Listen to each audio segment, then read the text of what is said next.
जो व्यक्ति हमेशा शांत रहता है वह परमानंद में डूबा रहता है, क्योंकि वह अपने मुंह को बंद रखता है।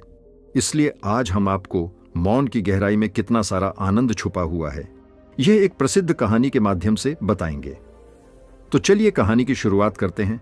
दोस्तों, बहुत समय पहले की बात है। एक नगरी में एक गुरुवर जंगलों के बीच अपनी कुटिया बनाकर रहा करते थे। आसपास बहुत ही अच्छा वातावरण था, शांत वातावरण था। वहां जो कोई भी जाता था वह अपना दुख भूल जाता था। उस वातावरण की शांति में मन को एक असीम शांति प्राप्त होती थी, जिससे जो भी कोई वहां अपने दुख लेकर जाता वह उसे भूल जाया करता। एक दिन वह गुरु अपने कुछ शिष्यों को उपदेश दे रहे थे। वह कह रहे थे, हमें अत्यधिक कम बोलना चाहिए। हमारे पास 2 कान और 1 मुंह है। इसका अर्थ यह है कि हम जितना बोलते हैं उसका 2 गुना हमें सुनना चाहिए, और यही प्रकृति भी चाहती है। इसीलिए उसने हमें इस रूप में ढाला है। इसलिए इस प्रकृति ने हमें 2 कान और 1 मुंह दिया है। तुमने देखा होगा कि इस प्रकृति में जिस भी पदार्थ की संख्या अत्यधिक है उस पदार्थ की कीमत उतनी ही कम है, और जो पदार्थ बहुत कम है उसकी कीमत उतनी ही ज्यादा है। और यही नियम हमारी जीभ पर भी लागू होता है। हम जितना कम बोलेंगे लोग हमारी बातों को उतना ही गहराई से समझेंगे, हमें उतनी ही गंभीरता से लेंगे। वह हमारी बात सुनेंगे, समझेंगे और हमारी इज्जत भी करेंगे।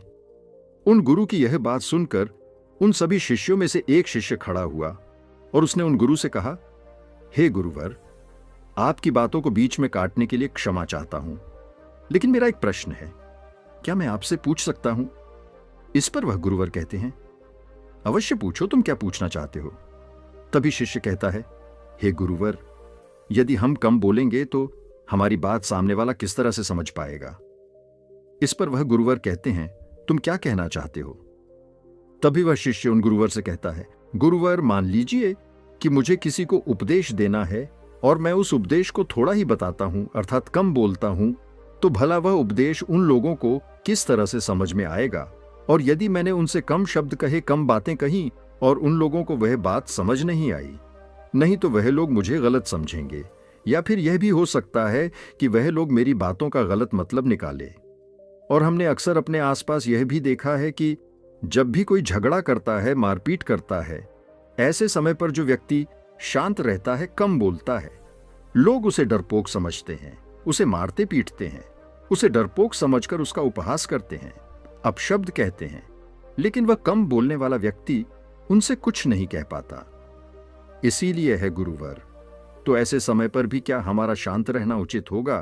तभी वह गुरुवर मुस्कुराने लगे और अपने उस शिष्य से कहते हैं, मैं तुम्हें एक कहानी सुनाता हूं। इस कहानी के जरिए तुम्हें तुम्हारे सभी सवालों के जवाब मिल जाएंगे। इस कहानी को बड़े ही ध्यानपूर्वक सुनना और इसे समझने का प्रयास करना। बहुत समय पहले की बात है। एक छोटा सा राज्य था। उस राज्य का राजा अत्यधिक धनवान था। उसके पास किसी चीज की कोई कमी नहीं थी। उसका परिवार, उसका राज्य बहुत फला फूला हुआ था। प्रजा अपने राजा से बहुत खुश थी। प्रजा हमेशा अपने राजा का गुणगान किया करती थी। एक दिन वह राजा भरे राज दरबार में यह ऐलान करता है कि जो भी व्यक्ति मेरे मन की बात मुझे साफ और स्पष्ट तौर पर बता देगा, मैं उसे 100 सोने के सिक्के इनाम में दूंगा। राजा ने जो यह ऐलान किया था, यह बात पूरे राज्य में फैल गई। राज्य के हर कोने से बड़े बड़े विद्वान, बड़े बड़े साधु, बड़े बड़े पंडित, बड़े बड़े ज्ञानी सभी राज्य दरबार में उपस्थित होने लगे। कोई कहता कि हे राजन, आप बहुत धनी हैं, तो कोई कहता आप बहुत विद्वान हैं। कोई उनकी राज्य की प्रशंसा करता तो कोई उनकी वीरता की गुण गाता। कोई उनकी प्रजा के बारे में कहता तो कोई उनकी ज्ञान की बातें करता। लेकिन सभी की बातें सुनकर राजा केवल एक ही बात कहता था, नहीं, इनमें से कोई भी बात मेरे मन में नहीं है। इनमें से कोई भी बात मेरे दिल की है ही नहीं। सबने बहुत प्रयत्न किए, सभी ने बहुत अच्छी अच्छी बातें उस राजा को बताई, लेकिन राजा हर बार केवल एक ही बात कहता था कि जो भी बातें आप लोगों ने कही हैं, ऐसी कोई भी बात मेरे मन में है ही नहीं। ये बात सुनकर वहां पर उपस्थित सभी लोग बहुत निराश हो चुके थे। किसी को कुछ समझ नहीं आ रहा था कि आखिर राजा के मन में क्या चल रहा है। राजा किस बात से प्रसन्न होंगे और कैसे उन्हें वह 100 सोने के सिक्के प्राप्त होंगे। जहां एक तरफ राज्य दरबार में बड़े बड़े विद्वान पंडित साधु उपस्थित थे, वहीं दूसरी तरफ उसी नगर में एक गरीब ब्राह्मण भी रहता था। एक दिन उसकी पत्नी उस ब्राह्मण से कहती हैं, आप यहां बैठे बैठे क्या कर रहे हो? राज दरबार में जाओ। राजा ने ऐलान किया है कि जो भी उनके मन की बात उन्हें बताएगा, उन्हें वह 100 सोने के सिक्के इनाम में देंगे। यह आवाज सुनने के बाद से बड़े बड़े विद्वान, बड़े बड़े पंडित, बड़े बड़े साधु और बड़े बड़े ज्ञानी राजा के दरबार में उपस्थित हैं और उन्हें तरह तरह की बातें बता रहे हैं। आप भी वहां क्यों नहीं जाते? आप भी वहां जाओ, राजा को उनके मन की बात बताओ ताकि राजा प्रसन्न हो सके और आपको इनाम में 100 सोने के सिक्के दें। अपनी पत्नी की यह बात सुनकर वह ब्राह्मण कहता है, तुम मूर्ख हो क्या? वे लोग राजा के बड़े खास लोग हैं, वह बड़े विद्वान हैं, पंडित हैं, ज्ञानी हैं, उनके सामने भला मैं क्या हूं? वह काम बड़े बड़े पंडितों का है, बड़े बड़े साधुओं का है, जिसने भी इस दुनिया का बहुत सारा ज्ञान अर्जित किया होगा। यह उसी के बस की बात है, मेरे बस की नहीं। वैभव राजा के मन की बात किस तरह समझ सकता हूं? हम गरीब हैं और हमें उस राज्य दरबार में जाने के लिए भी अनुमति चाहिए, और ऐसे में तुम मुझे उस राज्य दरबार में भेजना चाहती हो। यदि मैंने उनके मन की बात कह भी दी तो वह भला हमें 100 सोने के मोहरे क्यों देंगे? अपने पति की यह बात सुनकर उसकी पत्नी कहती है, ओहो, मुझे कुछ नहीं पता। आप उस राज दरबार में जाइए और जैसा मैं कहती हूं बिल्कुल वैसा कीजिए। जब आप उस राज दरबार में जाएंगे और राजा जब आपकी तरफ देख रहे होंगे, तब आपको पूर्व दिशा की तरफ अपनी एक उंगली उठा देनी है। और मुझे पता है कि राजा बहुत समझदार है, वह आपकी बात जरूर समझ जाएगा और आपको 100 सोने के सिक्के इनाम में देगा। अपनी पत्नी की यह बात सुनकर वह ब्राह्मण जोर से हंस पड़ता है और कहता है, अरे तुम मूर्ख हो गई हो। क्या तुम्हें क्या लगता है, एक पूर्व दिशा में मेरी एक उंगली उठाने से राजा मुझे 100 सोने के सिक्के दे देगा, और वहां पर जो बड़े बड़े विद्वान पंडित, साधु और ज्ञानी बैठे हुए हैं, वह लोग चुपचाप केवल नजारा देखते रहेंगे? क्या वह कुछ नहीं कहेंगे? इस पर उस ब्राह्मण की पत्नी कहती है, मैंने आपसे जितना कहा है आप बस उतना कीजिए और आप देखेंगे कि राजा आपको ही 100 सोने के सिक्के इनाम में देंगे। ब्राह्मण की पत्नी जैसे तैसे अपने पति को मना लेती है। अगले ही दिन वह ब्राह्मण राज दरबार में पहुंचता है।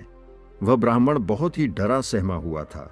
इतने लोगों की भीड़ को देखकर वह बहुत डर रहा था, लेकिन वह अपनी पत्नी की बात मानकर उस राज दरबार में उपस्थित खड़ा रहा। जैसे ही राजा की नजर उस ब्राह्मण पर पड़ी, वह ब्राह्मण अपनी पत्नी की बात मानते हुए एक उंगली पूर्व दिशा की तरफ उठा देता है। यदि राजा बहुत प्रसन्न होता है और राजा तुरंत ही उसे 100 सोने के सिक्के इनाम में देता है। ये सब देख वहां पर उपस्थित बड़े बड़े विद्वान, पंडित, साधु और ज्ञानी सभी लोग आश्चर्यचकित रह गए कि आखिर ऐसा इसने क्या कह दिया जो राजा को बहुत अच्छा लगा। हर कोई यह सोचकर हैरान था कि इस ब्राह्मण ने तो केवल एक उंगली ही उठाई थी और इसे 100 सोने के सिक्के मिल भी गए। यह सब देखकर वहां पर उपस्थित हर कोई अचरज में था और वह ब्राह्मण अपने 100 सोने के सिक्के लेकर अपने घर लौट गया और खुशी खुशी वह 100 सोने के सिक्के अपनी बीवी के हाथ में रख देता है और कहता है, राजा ने मुझे यह 100 सोने के सिक्के इनाम में दिए हैं, और जैसा कि तुमने कहा था, मैंने पूर्व दिशा की तरफ केवल एक उंगली ही उठाई थी, लेकिन मैं अब तक यह समझ नहीं पाया कि इसका अर्थ क्या हुआ। उस राजा को मेरी इस एक उंगली से क्या समझ में आया। उस ब्राह्मण की पत्नी उस ब्राह्मण से कहती है, यह सब जाने दो, आपको यह बात बताकर कोई मतलब नहीं, आप बैठ जाओ और कल फिर आपको उसी राज दरबार में फिर जाना है। वह ब्राह्मण कहता है, कल फिर जाना है? नहीं नहीं, मैं नहीं जाऊंगा। वैसे भी आज सभी लोग मुझे घूर घूर कर देख रहे थे। ना बाबा, ना, मैं नहीं जाऊंगा। लेकिन जैसे तैसे उसकी पत्नी उसे समझा लेती है। अगले दिन ब्राह्मण एक बार फिर तैयार होता है और अपनी पत्नी से पूछता है, अच्छा बताओ, आज मुझे क्या करना है? तभी उस ब्राह्मण की पत्नी कहती है, आज आपको पश्चिम दिशा की तरफ अपनी एक उंगली उठानी है। वह अपनी पत्नी की बात मानकर फिर से एक बार राज दरबार पहुंच जाता है। जैसे ही राजा की नजर उस पर पहुंचती है, वह ब्राह्मण अपनी एक उंगली पश्चिम दिशा की ओर उठा देता है। यह देख राजा एक बार फिर प्रसन्न हो जाता है। वह राजा उन्हें 100 सोने के सिक्के फिर से इनाम दे देता है। ये सब देखकर वहां पर उपस्थित हर कोई बड़ा हैरान थे। हर कोई अचरज में था कि आखिर यह सब हो क्या रहा है। हम यहां पर अच्छी अच्छी बातें बता रहे हैं, राजा को तरह तरह का ज्ञान दे रहे हैं, लेकिन राजा उससे प्रसन्न नहीं हो रहे। और यह ब्राह्मण है कि केवल एक उंगली उठाता है और राजा उसकी बातों से खुश हो जाते हैं। उसे 100 सोने के सिक्के ही इनाम में दे देते हैं। और तो और यह कुछ बोलता भी नहीं, चुपचाप आता है, उंगली उठाता है, इनाम लेता है और चला जाता है। हर कोई केवल बस यही जानना चाहता था कि आखिर उस ब्राह्मण को ऐसा कौन सा ज्ञान है जो उनके पास नहीं। अगले दिन फिर से वह ब्राह्मण राजदरबार में आता है और अब की बार वह अपनी उंगली उत्तर दिशा की तरफ उठाता है और अब की बार भी राजा प्रसन्न होकर उसे 100 सोने के सिक्के इनाम में देते हैं। यह सब देख देख कर वहां पर उपस्थित हर बड़ा से बड़ा विद्वान थक चुका था। उन्हें कुछ भी समझ नहीं आ रहा था कि आखिर एक उंगली उठा से राजा किस तरह से प्रसन्न हो जा रहे हैं। यह बात देखकर हर किसी ने यह तय किया कि अब यदि उंगली उठाने से ही उन्हें इनाम मिल सकता है तो वह राजा के सामने बड़ी बड़ी बातें क्यों करें, बड़ा बड़ा ज्ञान राजा को क्यों बताएं। उससे अच्छा है कि वह सब मिलकर एक ही दिशा की तरफ उंगली उठाएंगे। सभी ने मिलकर यह तय कर लिया था। अगले दिन सुबह सुबह वह ब्राह्मण फिर से राज दरबार में आने के लिए तैयार हो रहा था और वह अपनी पत्नी से पूछता है, बताओ आज मुझे क्या करना होगा। इस पर उसकी पत्नी कहती है, आज आपको कुछ नहीं करना, आज आप घर पर ही बैठे। उस दिन सभी ब्राह्मण, सभी विद्वान, सभी साधु संत वहां पर उपस्थित थे। राजा के आते ही सब खड़े हुए। जैसे ही राजा की नजर उनसे मिली, सभी ने दक्षिण दिशा की तरफ अपनी उंगली उठा दी। यह देखकर राजा को बड़ा क्रोध आया। राजा ने गुस्से में सभी पंडितों को, सभी विद्वानों को कारावास में डलवा दिया। और यह देखकर वहां पर उपस्थित हर बड़ा से बड़ा विद्वान आश्चर्यचकित था। वह हैरान था कि आखिर हमने ऐसी क्या गलती कर दी। जब वह ब्राह्मण अलग अलग दिशाओं में अपनी उंगली उठाता है तो उसे 100 से सोने के सिक्के इनाम में मिलते हैं, और आज जब हमने एक साथ एक ही दिशा की तरफ अपनी उंगली उठाई तो हमने क्या गलत कर दिया। भला राजा क्या समझ रहा है? ऐसा कौन सा ज्ञान है, ऐसा कौन सा राज्य है जो हम नहीं जानते, जिसके बारे में हम में से किसी को कुछ नहीं पता। यह उंगली करने वाला कौन सा नया ज्ञान है जो हमने आज तक नहीं सीखा, जिसके बारे में हम में से किसी को आज तक कुछ नहीं पता। जब उन विद्वानों की पत्नियों को यह पता चला कि राजा ने उन्हें कारावास में डाल दिया है, तब उनकी पत्नी राजा के पास विनती करने आई कि वे उन्हें छोड़ दें, उनसे गलती हो गई। लेकिन राजा ने किसी की एक ना सुनी, और जब उन सभी को यह लगने लगा कि राजा उनके पतियों को छोड़ने वाले, तो वे सभी उसी ब्राह्मण के पास पहुंचे और वहां जाकर वह उनसे विनती करने लगे कि वह उनके पतियों की मदद करें, उन्हें कारावास से बाहर निकाले। राजा ने उन्हें कारावास में डाल दिया है और हमने उनसे कई बार विनती की, आग्रह किया कि वह उन्हें छोड़ दें, उनसे गलती हो गई, लेकिन राजा ने एक ना सुनी। इसलिए हम सभी आपके पास आए हैं, कृपया हमारी मदद करें। उस ब्राह्मण ने और उसकी पत्नी ने सारी बातें ध्यानपूर्वक सुनी। उसके बाद उस गरीब ब्राह्मण की पत्नी राज दरबार जाती है, और जैसे ही राज दरबार में राजा की नजर उस गरीब ब्राह्मण की पत्नी पर पड़ती है तो राजा अपनी 2 उंगलियां खड़ा करता है, और तभी वह ब्राह्मण की पत्नी अपने पैर पर ताली मारती है। यह देखकर राजा तुरंत ही अपने अधिकारों को आदेश देता है कि जाओ, उन सभी को कार्यवासियों से बाहर निकालो। यह सब देखकर वहां पर जो उपस्थित पंडित थे, उनकी हैरानी का कोई ठिकाना नहीं रह गया था। उन्हें यह समझ ही नहीं आ रहा था, क्या आखिर यह कौन सी विद्या है, यह कौन सा ज्ञान है। कभी वह ब्राह्मण 1 उंगली खड़ी करता है, कभी राजा 2 उंगलियां खड़ी करता है, और कभी यह ब्राह्मण की पत्नी अपने टांगों पर ताली पीटती है। आखिर यह सब चल क्या रहा है, आखिर यह सब हो क्या रहा है। सभी मिलकर यह तय करते हैं कि इसका जवाब तो हमें वह गरीब ब्राह्मण ही देगा। इसलिए सभी मिलकर उस गरीब ब्राह्मण के घर पहुंचते हैं, और उन सभी पंडितों में से एक पंडित उन गरीब ब्राह्मण से कहता है, आप ही हमें बताइए, यह कौन सी विद्या है जो हम नहीं जानते। आपको भला राजा ने इतनी बार इनाम क्यों दिया, और जब हमने एक दिशा में उंगली उठाई तो हमें कारावास में डाल दिया, और जब हमारी पत्नियां हमें छुड़ाने आई, उन्होंने राजा से विनती की, राजा से आग्रह किया कि वह हमें छोड़ दें, लेकिन राजा ने उनकी एक ना सुनी। और जब आपकी पत्नी उसी राज दरबार में आती है तो उनके केवल एक आदेश पर, उनके केवल एक इशारे पर राजा हमें कारावास से छोड़ देता है। आखिर यह सब हो क्या रहा है? आखिर आपने यह सब कैसे किया? क्या आप हमें भी यह ज्ञान दे सकते हैं? क्या आप हमें भी यह विद्या सिखा सकते हैं? उन सभी की यह बात सुनकर तो ब्राह्मण उन सभी से कहता है, इसमें मैंने कुछ नहीं किया है, यह सब तो मेरी पत्नी का किया धरा है, यह सब ज्ञान तो उसने ही मुझे दिया है, और उसने जैसा मुझसे कहा मैं वैसा करता चला गया। तभी वह ब्राह्मण की पत्नी उन पंडितों से कहती है, मैंने पहले दिन अपने पति को कहा था कि वह पूर्व दिशा की ओर अपनी एक उंगली उठाए, और उन्होंने बिल्कुल वैसा ही किया, क्योंकि राजा का पूरा राज्य पूर्व दिशा में फैला हुआ है और पूर्व दिशा में उनका यह राज्य अटल रहे। अटल रहे, कुछ यही बात राजा के मन में भी चल रही थी, जो राजा के दिल की बात थी। इसीलिए राजा प्रसन्न हुआ और राजा ने मेरे पति को 100 सोने के सिक्के दिए। दूसरे दिन जब मेरे पति आए तो मैंने उन्हें कहा कि तुम आज के दिन पश्चिम दिशा की तरफ अपनी एक उंगली उठाना, जिसका अर्थ यह था कि आपका राज्य सूरज के उगने से ढलने तक के बीच में आप ही का राज्य रहेगा। ये बात राजा समझ चुके थे, क्योंकि राजा बहुत ज्ञानी है। इसी कारण राजा ने फिर से प्रसन्न होकर मेरे पति को 100 सोने के सिक्के दिए। तीसरे दिन मैंने अपने पति को यह कहा था कि वह उत्तर दिशा की ओर अपनी उंगली उठाए, और इन्होंने राजदराबाद में बिल्कुल वैसा ही किया। उत्तर दिशा की तरफ उंगली उठाने का अर्थ यह था कि जिस प्रकार इस राज्य के जो पहले राजा थे उनका राज्य अटल था, ठीक उसी प्रकार आपका राज्य भी अटल रहेगा। और यह बात भी राजा के मन की ही थी, जिस कारण राजा ने प्रसन्न होकर उन्हें 100 सोने के सिक्के इनाम दिए। लेकिन चौथे दिन जब मेरे पति तैयार होकर राजदरबार के लिए निकल रहे थे, तब मैंने इन्हें मना कर दिया। मैंने इन्हें घर पर ही बिठा दिया, क्योंकि मैं जानती थी अब आगे हमें कोई भी सोने के सिक्के नहीं मिलने वाले।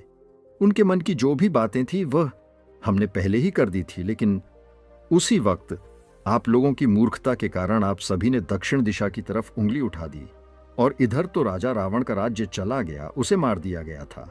इसलिए राजा ने इसे एक गलत निर्देश समझा, एक गलत संदेश माना, और आप सभी को कारावास में डाल दिया। तभी उन सभी पंडितों में से एक पंडित यह कहता है कि यह सब तो ठीक है, लेकिन आपने हमें बाहर कैसे निकाला, जबकि राजा ने तो हमें बाहर निकालने से मना कर दिया था। तभी वह ब्राह्मण की पत्नी कहती है, जब मैं अपने हाथों में चारा लेकर राज दरबार पहुंची तो राजा ने 2 उंगली खड़े कर दी, और मैं उनका संदेश समझ चुकी थी, इसलिए मैंने अपने हाथों से अपने पैरों पर काली पीटी, जिसका अर्थ यह था कि यह तो केवल जानवर की जैसे हैं, यह तो केवल खाने वाले हैं। राजा का अर्थ यह था कि जानवर 2 प्रकार के होते हैं, सिंह वाले और बिना सिंह वाले, और मेरे ताली पीटने का अर्थ यह था, ये तो बिना सिंह वाले हैं और इनसे आपको कोई नुकसान नहीं, ये तो केवल खाने वाले जानवरों में से है, ये आपको कभी भी नुकसान नहीं पहुंचा सकते। और इसी कारण राजा ने आप सभी को कारावास से बाहर निकाल दिया। इतना कहकर उन गुरु ने अपनी यह कहानी यहीं पर समाप्त कर दी, और आगे वह अपने शिष्यों को उपदेश देते हुए कहते हैं कि हम कम से कम शब्दों में भी किसी को बड़ा से बड़ा ज्ञान दे सकते हैं। इससे यह भी साबित होता है कि हम कम से कम शब्द बोलकर अपना ज्ञान किसी को भी समझा सकते हैं। लेकिन यहाँ पर एक बात और समझने वाली यह है कि जो ज्ञान अर्जित कर रहा है, जिसे हम यह ज्ञान दे रहे हैं, वह अब भी उस ज्ञान को समझने वाला होना चाहिए, ज्ञानी होना चाहिए। तभी तो ज्ञान देने का हमारा मकसद पूरा हो सकेगा। अन्यथा हम चाहे कितने भी शब्द बोले, उसे कितना भी समझा ले, उसे कितना भी ज्ञान क्यों न दे दें, हमारा मकसद कभी पूरा नहीं हो पाएगा, क्योंकि वह हमारी बातें कभी समझ ही नहीं पाएगा। वह तो एक जानवर की तरह होगा जिसे ज्ञान देकर हमारा कोई लाभ नहीं। हाँ, यदि आप अज्ञानी को ज्ञान देना ही चाहते हैं तो इसका अर्थ यह नहीं कि आप ज्यादा शब्दों का उपयोग करें, आप बहुत कम शब्दों में भी उसे वह ज्ञान दे सकते हैं। आगे वह गुरुवर अपने सभी शिष्यों से कहते हैं कि हमें अपने जीवन में इन 5 परिस्थितियों में हमेशा चुप रहना चाहिए। जब भी कोई इन 5 परिस्थितियों के समय पर बहुत कम बोलता है या फिर बोलता ही नहीं है, तो ऐसे लोगों को इज्जत दी जाती है, उनका सम्मान किया जाता है, उन्हें एक अलग नजर से देखा जाता है। ऐसे लोगों को लोग ज्ञानी समझते हैं, क्योंकि उन्हें पता है कब और कहां बोलना है और कितना बोलना है। सबसे पहली बात बताते हुए वह गुरुवर कहते हैं कि जब कोई व्यक्ति तुम्हारी भावनाओं को, तुम्हारे शब्दों को नहीं समझ पा रहा, ऐसी परिस्थिति में इंसान का चुप रहना ही उचित है, क्योंकि हम में से अधिकांश से लोग बेवजह ही अपने दुख, अपनी पीड़ा, अपनी तकलीफें लोगों के साथ साझा करने की आदत होती है, लेकिन वह यह नहीं जानते कि जिन्हें वह अपनी तकलीफें साझा कर रहे हैं, उन्हें आपकी तकलीफों से कोई मतलब नहीं। वह तो आपकी तकलीफ का फायदा उठाना चाहते हैं।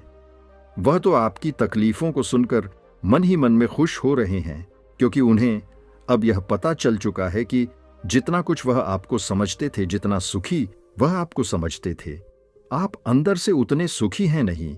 आपका सुख, चैन लुट चुका है, और यह जानकर उन्हें बहुत प्रसन्नता होती है। वह बहुत खुश होते हैं, और ऐसे समय पर वह आपका साथ भी छोड़ देते हैं, क्योंकि कोई भी एक दुखी व्यक्ति के साथ रहना पसंद नहीं करता। इसलिए जब भी ऐसी कोई परिस्थिति आए जब आपको लगे कि मुझे अपनी भावनाओं को, अपने शब्दों को किसी के साथ साझा करना चाहिए, तो ऐसे समय पर आप अपने कुछ करीबी खास परिवार के सदस्य हों या फिर कुछ ऐसे खास मित्रों से अपनी बात साझा कर सकते हैं जिन पर आपको पूरा यकीन हो। और अन्यथा यदि आप किसी और के साथ अपने मन की यह बातें साझा करेंगे तो वह लोग आपको बेवकूफ़ी समझेंगे, और ऐसे समय पर आप केवल मजाक के पास पात्र ही बनेंगे। दूसरी जगह जहां पर हमें चुप रहना चाहिए, जब हमें किसी विशेष मौके के बारे में अधूरी जानकारी हो, किसी विशेष घटना के बारे में जब हम नहीं जानते, जब हमें अधूरा ज्ञान हो, तो ऐसे मौके पर हमेशा चुप रहना चाहिए।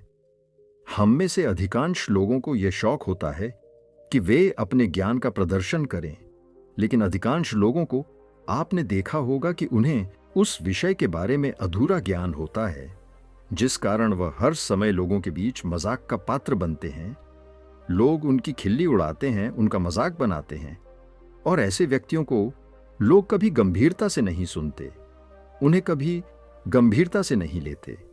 जो भी बातें हमने इधर उधर से सुनी हैं, जिनका हमें ज्ञान नहीं है, उन बातों को लेकर हमें कभी भी दूसरों को नहीं समझाना चाहिए, ना ही अपनी बातों को दूसरों से मनवाना चाहिए। आगे गुरुवर अपने शिष्यों को तीसरी बात बताते हुए कहते हैं, जब कोई इंसान किसी दूसरे व्यक्ति की बुराई कर रहा हो तो ऐसे समय पर तुम्हें चुप रहना चाहिए, क्योंकि ऐसा व्यक्ति कभी किसी का नहीं होता। तुम जिस नकारात्मक बातों का हिस्सा बनने जा रहे हो, वह नकारात्मक बातें तुम्हारे मन में प्रवेश करती चली जाएंगी, और धीरे धीरे यह नकारात्मक बातें तुम पर हावी होने लगेंगी, और फिर तुम भी उसी की तरह नकारात्मक बातें सुनने लगोगे, सोचने लगोगे और करने लगोगे। इसीलिए कभी भी इन चीजों का हिस्सा न बने, क्योंकि जो व्यक्ति तुम्हारे सामने किसी तीसरे व्यक्ति की बुराई कर रहा है, ऐसा जरूरी नहीं कि वह तुम्हारी बुराई उस तीसरे व्यक्ति के सामने ना कर रहा हो। ऐसे व्यक्ति कभी किसी के नहीं होते, वह पीठ पीछे एक दूसरे की बुराई करते ही रहते हैं। इसलिए जब भी कोई व्यक्ति तुम्हारे सामने किसी तीसरे व्यक्ति की बुराई कर रहा हो, तो तुम्हें उसकी बातें केवल ध्यानपूर्वक सुननी है, लेकिन उस पर कोई भी प्रतिक्रिया नहीं देनी आगे। वह गुरुवर अपने शिष्यों को अगली बात बताते हुए कहते हैं, जब कोई व्यक्ति तुम पर गुस्सा कर रहा हो, तुम पर चिल्ला रहा हो, तुम्हारा अपमान कर रहा हो, तुम्हें अपशब्द कह रहा हो, ऐसे वक्त पर तुम्हें शांत रहना चाहिए, चुप रहना चाहिए, क्योंकि तुम्हारे मौन से बड़ा और कोई हथियार नहीं। तुम चुप रहकर उसके सभी सवालों का जवाब उसे दे सकते हो, और तो और तुम चुप रहकर उसके गुस्से को शांत करने में उसकी मदद भी कर सकते हो, और ऐसा करने से तुम इस परिस्थिति को और बिगड़ने से बचा सकते हो। और देखना, जब गुस्सा करने वाला व्यक्ति शांत होगा, जब उसका गुस्सा शांत हो जाएगा, तो उसे अपनी गलती का एहसास भी होगा और वह तुमसे माफी भी मांगेगा। इसलिए तुम्हें ऐसे जगहों पर चुप रहना चाहिए, किंतु तुम्हें हर जगह पर चुप भी नहीं रहना चाहिए। जब तुम्हें लगे कि कोई व्यक्ति गलत कर रहा हो, तो उसका विरोध कर शांत मत रखो, क्योंकि यदि तुम ऐसी परिस्थिति में चुप रहोगे तो वह तुम्हें कमजोर समझेगा। तुम्हें डरपोक समझेगा और तुम्हारे इस कमजोरी का फायदा भी उठाएगा, गुस्से का। यह जो तरीका है, यह केवल अपनों के साथ ही अच्छा है, जैसे तुम्हारा परिवार, सगे संबंधी, तुम्हारे खास मित्र। लेकिन हर इंसान के सामने तुम्हें ऐसे नहीं रहना। यदि तुम्हारे साथ कोई गलत कर रहा हो तो इसका जवाब तुम्हें उसे अवश्य देना चाहिए। आगे वह गुरुवर अपने शिष्यों को 5वीं बात बताते हुए कहते हैं कि जब कोई व्यक्ति अपने मन की बात, कोई घटना या कोई दुख भरी बातें तुम्हारे साथ साझा कर रहा हो, तो ऐसी स्थिति में हमें चुप रहकर ध्यानपूर्वक उसकी सारी बातें सुननी चाहिए। आपने तो देखा ही होगा, जब हम अपनी परेशानी किसी के साथ साझा कर रहे होते हैं, उसी वक्त हमारा कोई ऐसा मित्र या फिर कोई ऐसा सगा संबंधी अवश्य होता है जो हमारी बात पूरी करने से पहले हमें समाधान देना शुरू कर देता है। और जब कोई ऐसा करता है तो हमारे मन में क्रोध उत्पन्न होता है। हम उस व्यक्ति से बात तक करना पसंद नहीं करते, जबकि ऐसी परिस्थिति में हमें शांत रहना चाहिए, क्योंकि सामने हमसे यही उम्मीद करता है। हम शांत रहकर उसकी सारी बातें ध्यानपूर्वक सुने, जिससे जब वह अपनी बात पूरी करे तो उसे शांति का अनुभव हो। और जब हम ऐसा करते हैं तो उसके मन में हमारे लिए और भी इज्जत बढ़ जाती है। वह यह जान पाता है कि कोई तो है जो हमारी बातें सुनता है, हमें समझता है, जिससे वह तुम्हारी और भी इज्जत करता है, वह तुम्हारा और भी सम्मान करने लगता है। इसलिए ऐसी परिस्थितियों में हमें चुप रहना चाहिए। इतना कहकर वह गुरुवर आगे कहते हैं कि इन 5 स्थितियों को हमेशा याद रखना। और यहां पर इंसान को हमेशा कम ही बोलना चाहिए, क्योंकि इंसान एक दुकान की तरह है और दुकान का ताला है हमारी जीभ।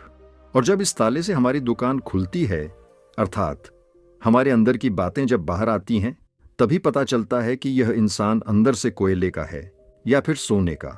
इसीलिए कम बोले, लेकिन अपने शब्द की कीमत बढ़ा दें। और यह तभी होगा जब आप हर परिस्थितियों में सोच समझकर बोलेंगे, कम बोलेंगे और उचित बोलेंगे। तो चलिए दर्शकों, अब हर व्यक्ति का कर्म कैसे वापस लौट के आता है, इस विषय पर एक अद्भुत अगली कहानी की शुरुआत करते हैं। दोस्तों, कहा जाता है कि कर्म किसी मनुष्य का मोहताज नहीं होता, बल्कि हम मनुष्य कर्मों के मोहताज अवश्य होते हैं, क्योंकि कर्म सर्वोपरि है, सर्वश्रेष्ठ है। और यदि कोई मनुष्य यह सोचता है कि वह कोई कर्म नहीं करता, तो यह उसकी सबसे बड़ी भूल है, क्योंकि बिना कर्म के कोई भी मनुष्य एक पल के लिए भी जीवित नहीं रह सकता, क्योंकि यह संसार इसी तरह से बनाया गया है। और इस संसार में हर एक मनुष्य अपना कर्म अवश्य करता है, वह चाहे या ना चाहे, लेकिन उसे कर्म तो करने ही पड़ते हैं। और यह जरूरी भी है। और ऐसा कोई जरूरी नहीं है कि हर मनुष्य रोज रोज पूजा पाठ करे, मंदिर जाए, दान दक्षिणा दे, बल्कि जरूरी तो यह है कि वह इंसान कुछ ऐसे कर्म करें कि जहां पर भी वह जाए, लोग उसका सम्मान करें, उसका आदर करें। और जो कोई मनुष्य प्रकृति के हर एक नियमों का पालन करता है, वह परमात्मा के करीब होता है। और यदि परमात्मा भी इस संसार में जन्म लेते हैं, तो उन्हें भी इस संसार के नियमों का पालन करना ही पड़ता है। उन्हें अपने जीवन में कर्मों को करना ही पड़ता है। इससे कोई मुक्त नहीं हो सकता, क्योंकि यही इस संसार का नियम है। पर यहां कर्म भी 2 प्रकार के होते हैं, अच्छे और बुरे। यदि कोई अच्छा मनुष्य है, जिसकी सोच अच्छी है, सकारात्मक है, जो लोगों के प्रति दया का भाव रखता है, वह मनुष्य हमेशा अच्छे कर्म करता है। वहीं पर जिस मनुष्य के अंदर द्वेष है, प्रशंसा ग्रहणालु कर्म करने से पीछे नहीं हटता। हमें अपने जीवन में अच्छे कर्मों को अपनाना चाहिए और बुरे कर्मों का त्याग करना चाहिए, क्योंकि हमारे अच्छे कर्म हमें प्रकृति की दिशा में ले जाते हैं और वहीं पर बुरे कर्म मनुष्य के पतन की ओर ले जाते हैं। कोई भी व्यक्ति हो, उसके अच्छे और बुरे दोनों ही कर्म उसे इसी संसार में भोगने पड़ते हैं। परमात्मा कभी हमें कोई सजा नहीं देते, बल्कि हम जैसे कर्म करते हैं वैसे ही फल हमें मिलते हैं। यदि कर्म अच्छे होंगे तो उनका फल आपको अवश्य मिलेगा, और यदि कर्म बुरे होंगे तो उसकी सजा भी आप ही को भोगनी पड़ेगी। आपके जीवन में भी कई बार ऐसी घड़ी आई होगी जब आपने असमंजस में कोई फैसला ले लिया होगा, लेकिन वह फैसला प्रकृति के खिलाफ होगा। और आप जब यह फैसला ले लेते हैं तो आप इससे संतुष्ट नहीं रहते। आपके मन में एक तनाव रहता है, एक डर रहता है कि हमने जो फैसला लिया है वह सही है या गलत। इसीलिए जरूरी यह है कि आप अपने कर्म को समझें, उस पर विचार करें और फिर उसी के अनुरूप काम करें। तरह से आप अपने जीवन को बेहतर दिशा दे सकते हैं। आपका जीवन एक बेहतर दिशा की तरफ आगे बढ़ सकता है। जिस सफलता के पीछे हम लगातार भागते रहते हैं, उनके पीछे भी हमारे कर्म ही है। यदि हम अच्छे और सही कर्म करेंगे तो हमें सफलता भी निश्चित तौर पर मिलेगी, क्योंकि वास्तविकता तो यही है। सफलता आपके कर्मों में है, बल्कि फल में नहीं। जो आपको खुशी का एहसास दिलाती है, जो आपको यह अनुभव कराती है कि आपने जो कर्म किए हैं वह अच्छे हैं, जिस कारण आप बहुत अच्छा महसूस कर पाते हैं। और यदि आप अपने जीवन में किसी लक्ष्य का पीछा कर रहे हैं, यदि आप अपने लक्ष्य में आप सफलता पाना चाहते हैं, तो आपको अपने कर्मों पर तो ध्यान देना ही होगा। अपने कर्मों को समझना होगा, क्योंकि यह सारा खेल कर्मों का ही तो है। जिस प्रकार यदि आप किसी लक्ष्य का पीछा कर रहे हैं, उसे पाने की कामना रखते हैं, तो उसके प्रति आपको अच्छे कर्म भी करने होंगे। अन्यथा आप यह सोच कि केवल सोचने मात्र से आप उस लक्ष्य को हासिल कर लेंगे, तो ऐसा नामुमकिन है। तो दोस्तों, आज की ये जो कहानी है, ये कर्मों के सिद्धांतों के बारे में ही है। और ये सिद्धांत हमारे जीवन में किस तरह से काम करते हैं, इन्हीं के बारे में। आज की यह छोटी सी कहानी आपको यह सिखाएगी कि आपके अपने कर्मों पर तो ध्यान देना ही होगा, अपने कर्मों को समझना होगा, क्योंकि यह सारा खेल कर्मों का ही तो है। जिस प्रकार यदि आप किसी लक्ष्य का पीछा कर रहे हैं, उसे पाने की कामना रखते हैं, तो उसके प्रति आपको अच्छे कर्म भी करने होंगे। अन्यथा आप यह सोच कि केवल सोचने मात्र से आप उस लक्ष्य को हासिल कर लेंगे, तो ऐसा नामुमकिन है। तो दोस्तों, आज की यह जो कहानी है, ये कर्मों के सिद्धांतों के बारे में ही है। और ये सिद्धांत हमारे जीवन में किस तरह से काम करते हैं, इन्हीं के बारे में आज की यह छोटी सी कहानी आपको यह सिखाएगी कि आपके कर्म किस तरह से आपके जीवन पर प्रभाव डालते हैं। एक समय की बात है, एक नगरी में एक महान बौद्ध भिक्षु प्रवचन दे रहे थे। वहां पर सभी लोग उपस्थित थे। जैसे ही प्रवचन समाप्त हुआ, उन प्रवचन सुनने वालों में से एक व्यक्ति ने उन बौद्ध भिक्षु से कहा, हे गुरुवर, मेरे मन में एक प्रश्न है। यदि आपकी आज्ञा हो तो मैं आपसे पूछना चाहता हूं। इस पर वह बौद्ध भिक्षु उस व्यक्ति से कहते हैं, हाँ जरूर पूछिए, आपका क्या प्रश्न है। इस पर वह व्यक्ति उन बौद्ध भिक्षु से कहता है, हे गुरुवर, मैं अपने जीवन में सभी कार्य करता हूं। मैं कभी किसी का बुरा नहीं सोचता, बुरा नहीं करता। फिर भला मेरे साथ बुरा क्यों होता है? मैंने तो किसी का बुरा नहीं किया। मैं हमेशा अच्छे कर्म करने की तलाश में रहता हूं। मैं हमेशा अच्छे कर्म करता हूं, फिर भला मेरे साथ ऐसा क्यों होता है? मुझे हमेशा दुख क्यों झेलना पड़ता है? जब मैं कुछ बुरा करता ही नहीं हूं, तो फिर भला मेरे ऊपर दोष क्यों मार दिया जाता है? क्या आप मुझे यह बता सकते हैं कि मेरे कर्म सही हैं या गलत? क्या आप मुझे कर्मों के बारे में स्पष्ट तौर पर समझा सकते हैं? क्या आप मुझे कर्मों के उन सिद्धांतों के बारे में बता सकते हैं जिसकी मदद से मैं अपने कर्मों को और सुधार सकूं? मैं यहां पर यह जानने आया हूं कि मेरे इतने अच्छे कर्म करने के बाद भी मुझे दुख क्यों मिलता है, मुझे हमेशा तकलीफें क्यों उठानी पड़ती हैं। और मैंने तो यह भी देखा है कि जो मनुष्य दूसरे को तकलीफ देता है, दूसरों के प्रति मन में ईर्ष्या रखता है, वह हमेशा खुश रहता है, उसके साथ हमेशा अच्छा होता है। ऐसा क्यों? उस व्यक्ति की सारी बात उन बौद्ध भिक्षु ने बड़े ही ध्यानपूर्वक सुनी और उसके बाद उन्होंने उस व्यक्ति से कहा, अच्छा, तुम्हें ऐसा क्यों लगता है कि तुम अच्छे कर्म कर रहे हो और जो तुमने अच्छे कर्म किए हैं उसका फल भी तुम्हें नहीं मिला? और जैसा कि तुमने कहा, तुमने कुछ ऐसे लोगों को भी देखा है जो बुरे कर्म करते हैं, लोगों के प्रति ईर्ष्या रखते हैं, द्वेष रखते हैं, उन्हें उनके कर्मों का फल बुरा नहीं मिल रहा। इस पर वह व्यक्ति कहता है, हे गुरुवर, मैंने कभी किसी का बुरा नहीं चाहा, ना ही किसी का बुरा किया है, तो ये मेरे अच्छे कर्म ही तो किए हैं। इस पर वह बौद्ध भिक्षु मुस्कुराने लगे और उस व्यक्ति से कहते हैं, आज मैं तुम्हें कुछ ऐसे सिद्धांत बताने वाला हूं जिनके बारे में तुम्हें जानना आवश्यक है। कर्म किस तरह से का करते हैं और इनका हमारे जीवन पर क्या प्रभाव पड़ता है, ताकि हम अपने जीवन से कुछ सीख सके, अपने जीवन को एक सही दिशा दे सके और हम अपने इस जीवन को अपनी इच्छा अनुसार जी सके।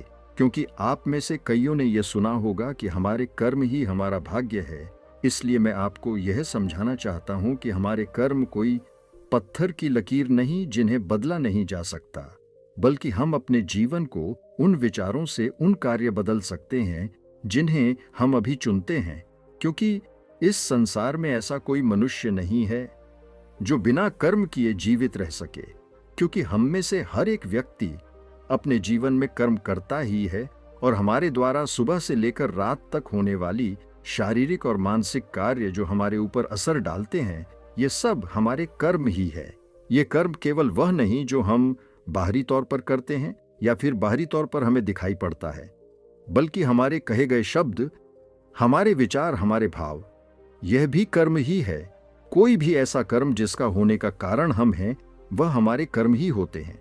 जैसे हमारा बैठना, उठना, चलना, पीना, खाना, सोचना, विचार करना, हमारे मन में उत्पन्न होने वाले भाव भी, ये सारे कर्म ही हैं।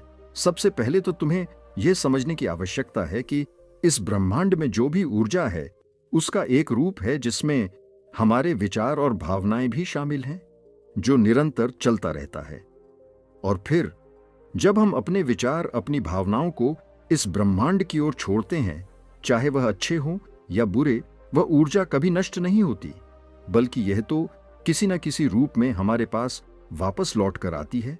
और यदि यह ऊर्जा सकारात्मक होगी तो इसका परिणाम आपको सकारात्मक मिलेगा, और वहीं पर यदि यह ऊर्जा नकारात्मक होगी तो इसका परिणाम आपको नकारात्मक ही मिलेगा।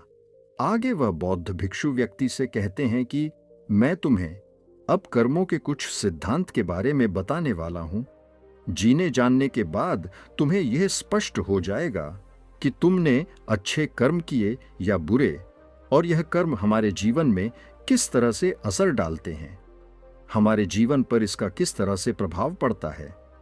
आगे वह बौद्ध भिक्षु उस व्यक्ति से कहते हैं कि कर्मों का पहला सिद्धांत यह कहता है कि हम जो भी विचार या ऊर्जा इस ब्रह्मांड को देते हैं, वह हमारे पास अवश्य लौट कर आती है, फिर चाहे वह सकारात्मक हो या नकारात्मक। यदि तुमने अच्छी ऊर्जा ब्रह्मांड की ओर भेजी होगी तो तुम्हारे पास अच्छी ऊर्जा ही लौट कर आएगी। यदि तुमने नकारात्मक ऊर्जा इस ब्रह्मांड की ओर भेजी होगी तो नकारात्मक ऊर्जा ही तुम्हारे पास वापस लौटेगी, क्योंकि यह ब्रह्मांड अच्छे और बुरे का भेद नहीं समझता। अच्छा क्या है, बुरा क्या है, यह नहीं जानता। अच्छा और बुरा, इसकी पहचान करना तो हमें आता है, इसलिए हमें अपने मन में अच्छे विचार रखने चाहिए ताकि आपको अच्छे फल मिल सके। वहीं पर अगर आप बुरे विचार रखते हैं तो उसके होने वाले दुष्परिणामों से भी आपको कोई नहीं बचा सकता, उसे आपको भोगना ही पड़ेगा। कर्मों का दूसरा सिद्धांत यह कहता है, हम अपने जीवन में जो कुछ भी पाना चाहते हैं, पहले हमें खुद को उस लायक बनाना होगा। जैसे कि अगर हम दूसरे से यह आशा करते हैं कि वह हमारा सम्मान करें, हमारा आदर करें, तो इसके लिए हमें पहले खुद ही दूसरों का आदर और सम्मान करने आना चाहिए। या फिर इसे यूं भी कह सकते हैं कि पहले आपको उस काबिल बनना होगा ताकि वह लोग आपका सम्मान कर सके, आपका आदर कर सके। जिस प्रकार यदि आप नियम के बीज बोते हैं तो आपको आम का फल कभी नहीं मिल सकता, ठीक उसी प्रकार जो आप बीज बोए गए, आपको फल भी वैसे ही मिलेंगे। इसलिए सदैव अच्छे कर्म करने के बारे में सोएं, अच्छा कर्म करें और अच्छी वाणी बोले। कर्मों का अगला सिद्धांत यह कहता है कि हमारे जीवन में यदि कोई घटना घटित हो जाती है तो वह घटना अकस्मात हमारे जीवन में नहीं आती, बल्कि यह भी हमारे कर्मों का ही फल होता है। जिस प्रकार यदि आप अपने किसी लक्ष्य को हासिल करना चाहते हैं तो आपको अपने लक्ष्य के प्रति तत्पर होना होगा। अपने लक्ष्य के प्रति जिस कार्य को करना है उसे करते रहना होगा। जो मेहनत, जो लगन उस लक्ष्य को पाने के लिए करनी है, वह आपको करते रहनी होगी। उस संघर्ष का सामना भी आपको करना होगा, तब जाकर आप कहीं उस लक्ष्य तक पहुंच सकेंगे। क्योंकि हमारा यह जीवन संघर्षों से भरा हुआ है और हमें यदि कोई अच्छी चीज प्राप्त करनी है तो हमें संघर्ष तो करने ही पड़ेंगे। इसीलिए यदि आप अपने जीवन में किसी लक्ष्य को पाने की इच्छा रखते हैं तो अपने जीवन में चमत्कार पर भरोसा करना छोड़ दें और अपनी मेहनत अपनी काबिलियत पर यकीन करना सीखें। कर्मों का अगला सिद्धांत ये कहता है, आपको सच को स्वीकार करना आना चाहिए।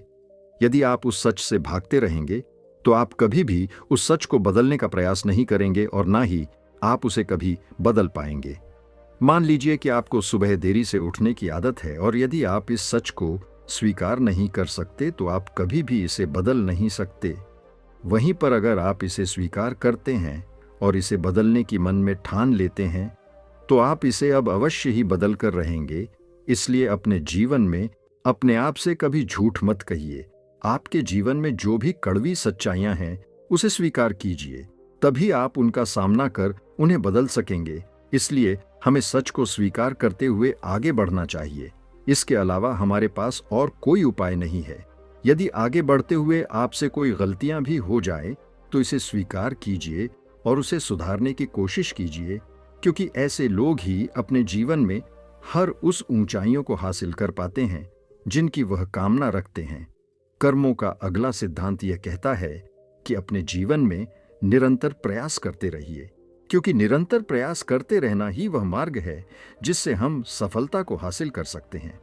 और यह तभी संभव है जब समय के साथ खुद को बदलने के लिए आप तैयार हो, क्योंकि बदलाव ही इस सृष्टि का नियम है और यह बदलाव किसी और से नहीं बल्कि आपसे शुरू होता है, आपके भीतर से शुरू होता है। यदि आप अन्य लोगों को बाहर की परिस्थितियों को बदलने की कोशिश करते हैं तो यह करना व्यर्थ होगा, क्योंकि आप अपना समय इस पर नष्ट कर रहे हैं। उसकी जगह पर यदि आप अपने ऊपर ध्यान दें, अपने अंदर ध्यान दें, तो आप उसे अवश्य बदल सकते हैं और अपने समय का सही इस्तेमाल करके आप अपने लक्ष्य तक अवश्य पहुंच सकते हैं। मान लीजिए कि आप कोई ऐसा कार्य करने जा रहे हैं जिसके लिए आपको कड़ी मेहनत करनी होगी, लेकिन आप यह सोच रहे हैं कि कोई आएगा और आपकी इस मेहनत में मदद करेगा, तो ऐसा करना व्यर्थ होगा। बल्कि इसके लिए तो आपको यह करना चाहिए कि यदि आपको उस काम के बारे में कोई भी खास जानकारी नहीं है तो पहले आप उसके लिए जानकारी प्राप्त करें, उसके बारे में सीखें, समझें और फिर उस कार्य को शुरू कर दें। यदि आप समय के साथ अपने अंदर बदलाव करते जाएंगे और निरंतर अपने कार्य पर काम करते जाएंगे तो आप अवश्य ही सफलता को हासिल कर सकेंगे। वह बौद्ध भिक्षु अगला सिद्धांत बताते हुए कहते हैं, आज आपके जीवन में जो कुछ भी आपके पास है, आप चाहे जहां कहीं भी हो, आपके जीवन में जो भी मुसीबतें हैं, जो भी सफलताएं आपने प्राप्त की हैं, यह सब आप ही के कर्मों का फल है। इन सब के लिए आप ही जिम्मेदार हो, क्योंकि आपने ही अपने भूतकाल में कुछ ऐसे फैसले लिए थे जिसका परिणाम या तो आपको बहुत अच्छा मिल रहा है या तो बहुत बुरा। लेकिन हमें इनसे मुंह नहीं मोड़ना चाहिए, बल्कि हमें इन्हें स्वीकार करना चाहिए, इनकी जिम्मेदारी लेनी चाहिए।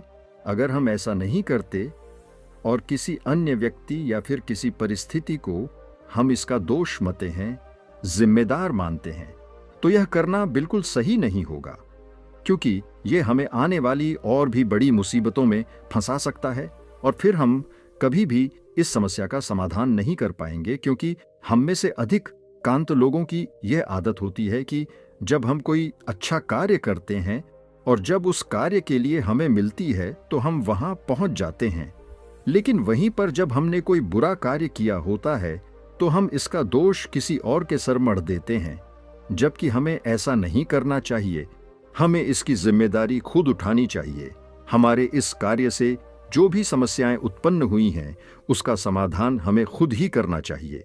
वह बौद्ध भिक्षु अगला सिद्धांत बताते हुए कहते हैं कि आज हमारा जो जीवन है इसमें जुड़ा हुआ हमारा वर्तमान, हमारा भविष्य और हमारा आज है, और यह सब कुछ हमसे जुड़ा हुआ है।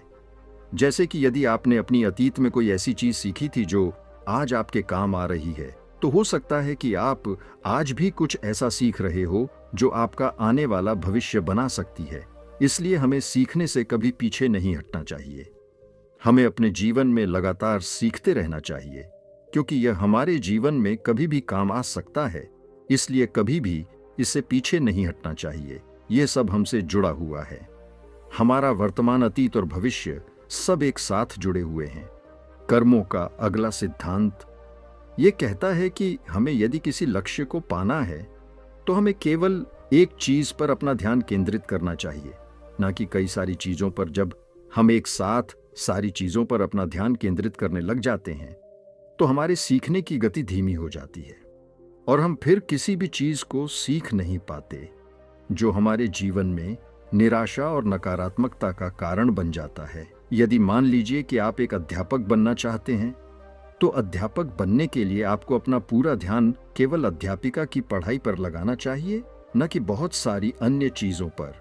यदि आप पूर्ण रूप से केवल अध्यापिका की पढ़ाई पर ध्यान देते हैं तो आप अवश्य ही अध्यापक बन जाएंगे, और यदि आप उस समय पर अन्य सारी चीजों पर ध्यान देते हैं, आपका ध्यान भटक जाएगा। ना तो आप अच्छी तरह से पढ़ाई कर सकेंगे और ना ही अपने लक्ष्य को प्राप्त कर सकेंगे, जिस कारण आपके जीवन में केवल निराशा और नकारात्मकता ही बचेगी और फिर आप कभी भी अपने लक्ष्य तक नहीं पहुंच सकोगे। कर्मों का अगला सिद्धांत यह कहता है, अतीत के लिए पछताना बंद कर दो, भविष्य के लिए सोचना बंद कर दो और आज से और अभी से आप अपने वर्तमान पर ध्यान दो, क्योंकि तो बीत चुका है, उसे बदला नहीं जा सकता और भविष्य की चिंता में रहने से हमारा आज खराब हो जाता है। हम अपने आज पर ध्यान नहीं दे पाते, और यदि आपको अपने भविष्य में कुछ हासिल करना ही है, किसी लक्ष्य को पाना ही है, तो उसके लिए आपको आज ही मेहनत करनी होगी। इसीलिए अपने वर्तमान पर ध्यान दीजिए। यदि आप आज मेहनत नहीं करते हैं, आज वह चीजें नहीं सीखते हैं, तो आप अपने भविष्य में उन चीजों तक कभी नहीं पहुंच सकेंगे जिसकी आप कामना करते हैं, जिसके लिए आपने दिन रात मेहनत करने की सोची है। हमें अपने अतीत में की हुई गलतियों से सीखना चाहिए, ना कि उन्हें लेकर रोते रहना चाहिए।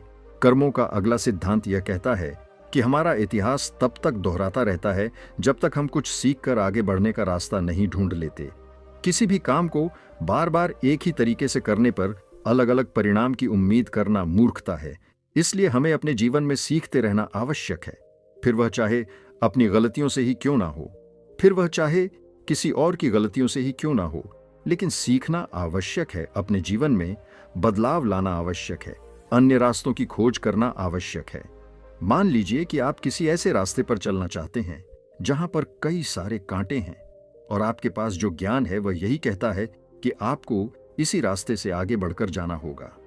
तो आप जब भी उस रास्ते से आगे बढ़ेंगे तो आपके पैरों में कांटे तो अवश्य चुभे, जिससे आपको तकलीफ भी होगी और आप उस रास्ते पर चलने से डरेंगे भी, और उसका परिणाम भी आपको कुछ खास नहीं मिलेगा। लेकिन यहीं पर आप यदि अपनी इस गलती से सीख लें तो आप ये समझ सकते हैं कि आप कोई और रास्ता ढूंढ सकते हैं अपने उस मंजिल तक पहुंचने के लिए जहां पर कांटे ना हो और वह रास्ता भी आपके लिए सही हो, क्योंकि एक ही गलती बार बार दोहराना आपको कभी भी अपने लक्ष्य तक पहुंचने नहीं देगा। इसलिए अपने रास्ते को बदल कर देखना भी जरूरी है। अपनी गलतियों से सीखना और उन्हें सुधारना भी बहुत जरूरी है। आखिरी सिद्धांत ये कहता है, हमारे जीवन में होने वाले बड़े बदलाव, इनके लिए थोड़ा समय लगता है। इसलिए जीवन में बड़ी सफलता लगातार प्रयास करते और लंबे समय तक धैर्य रखने से मिलती है। इसलिए यदि हम अपने जीवन में लंबे समय तक चलने वाले परिणाम चाहते हैं तो हमें धैर्य रखना भी आवश्यक है। यदि हम जल्दबाजी में यह सारे कार्य करें तो आगे चलकर हमें इसके परिणाम उतने अच्छे नहीं मिल पाते, और अगर हम धैर्य से कोई सही फैसला लेते हैं तो उसके परिणाम भी हमें लंबे समय तक और अच्छे मिलते हैं। जिस प्रकार यदि आप किसी आम का पेड़ लगाते हैं तो पेड़ लगाने के कुछ दिनों बाद ही वह बड़ा नहीं हो जाता और ना ही उसमें कोई फल मिलते हैं। यदि आपको आम के यानी कि उस फल की प्राप्ति करनी है तो उस पेड़ को बड़ा होने तक का समय आपको देना पड़ेगा, यानी कि धा तो आपको रखना ही पड़ेगा। और यदि आपके पास धैर्य नहीं है तो आप उस पेड़ को नष्ट कर देंगे, जिससे आपको ना तो वह फल मिलेगा और ना ही वह परिणाम। और हम अपने जीवन में भी तो कुछ ऐसा ही करते हैं। जब हम किसी कार्य को शुरू करते हैं तो हम ये सोचते हैं कि हमें जल्दी जल्दी वह परिणाम मिल जाए ताकि हम अपने लोगों को बता सकें, अपने परिवार के साथ वह खुशियां बांट सकें। लेकिन आप ये भूल जाते हैं कि जब हम किसी कार्य को शुरू करते हैं तो उसमें हम बिल्कुल जीरो होते हैं, और 0 से 1 तक पहुंचने में हमें थोड़ा समय लगता है, और 1 से 10 तक पहुंचने में हमें थोड़ा और समय लगता है। लेकिन यह जो समय है, यह जो अनुभव है, यही आपको सिखाता है कि आपके जीवन में जो बड़े बदलाव आने वाले हैं उसके लिए आपको समय देना होगा, आपको ध्यान रखना होगा। तभी आप 0 से लेकर के 10 तक पहुंचने की क्षमता जुटा पाएंगे। और जब हम अपने अंदर वह जज्बा रखते हैं तो एक ना एक दिन हमें सफलता अवश्य मिलती है। तो दोस्तों, कैसी लगी आपको ये वीडियो? अपने सुझाव हमें कमेंट बॉक्स में दीजिए और हमारे चैनल वीडियो को लाइक और सब्सक्राइब कर लीजिए। तो मिलते हैं एक और नई वीडियो में। धन्यवाद। नमो बुद्धा।